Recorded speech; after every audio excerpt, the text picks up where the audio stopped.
back to Miss Curtis's kitchen. So today, as you can see, I've got all my ingredients in front of me and I'll film it a little bit differently so that you can see everything that's going on. Today I'm making one of my favourite things, something that I used to make with my granddad, my doshek, when I was a child, and I still make them now. They are a family favourite and they are called vanilla crescents.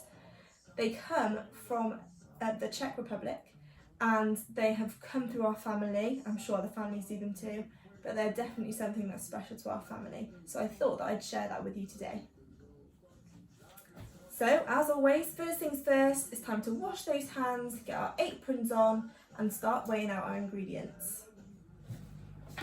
Okay, so we've got plain flour, and you can tell how much of an old recipe this is because it has 3 instructions to it and they're given in ounces, not grams. So I was brought up using grams, as are you.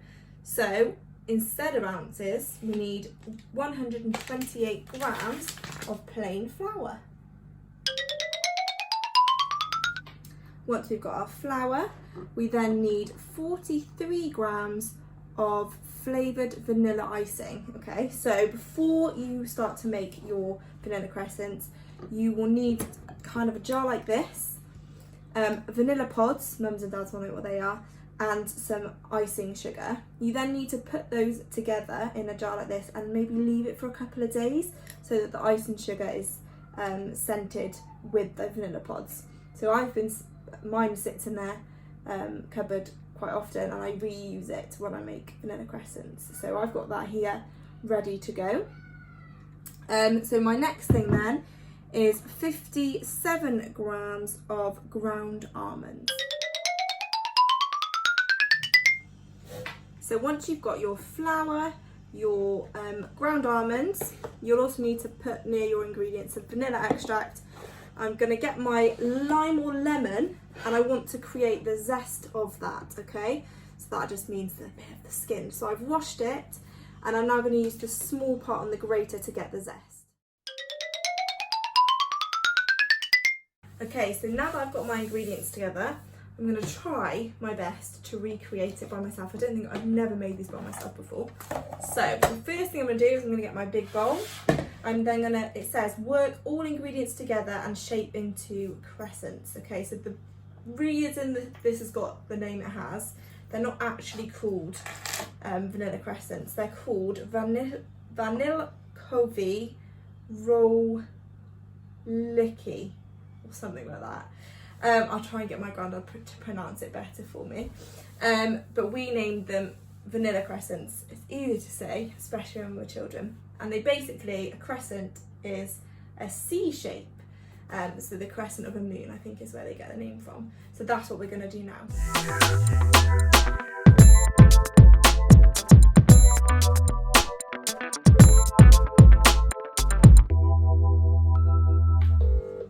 So I thought, while I made them into the crescents, I would ring my doshek to see if he can tell us a bit of the history of vanilla crescents. Go! These are vanilkovi roliki, which in English means vanilla crescents, and they come from the Czech Republic, and they used to be made by my mother in Trinidad. And I learned how to make them, and Charlotte and I used to make them when she was little, and we used to make them together. Now she's doing it all on her own.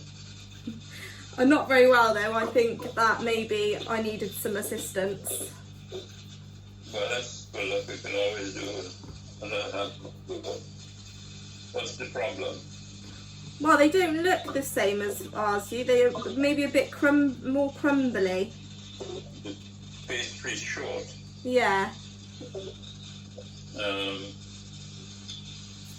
Yeah, I have that problem sometimes. I'm not quite sure what to do about it, except put a little bit more butter, but not too much butter into it. Yeah. The other thing that I've never tried, yeah, but that might be worth an effort next time I made them. When you're making pastry for pies, yeah, they tell you when you made the pastry, you shouldn't overwork it.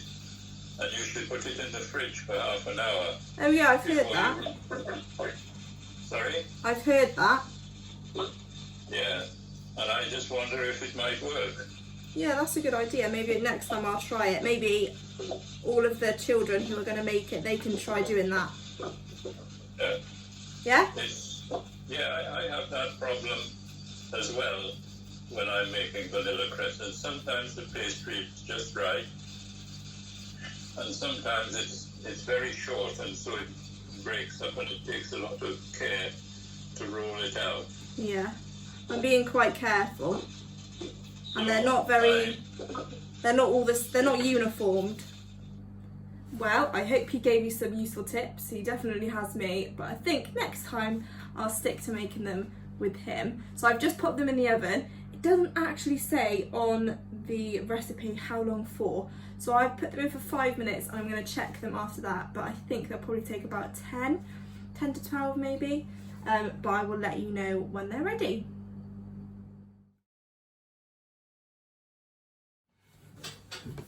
So they are fresh out of the oven. They have got a goldeny colour to them, but they're not too golden. And to the touch, they're quite firm, but also not rock solid. So instead of rolling them in the vanilla icing, I'm going to do it how we used to do it as children. I've got a bowl and I've put some of the icing sugar in there, and I'm going to pop some in. I'm basically going to continue to do that and layer it up in the icing sugar. Oh, okay, so one of mine's broken already. So this is what I was saying to my granddad a minute ago. So you have to be very careful when lifting them out. These are probably quite big as well. So when you're doing yours, you could probably make them a bit smaller. Maybe this size is a bit better.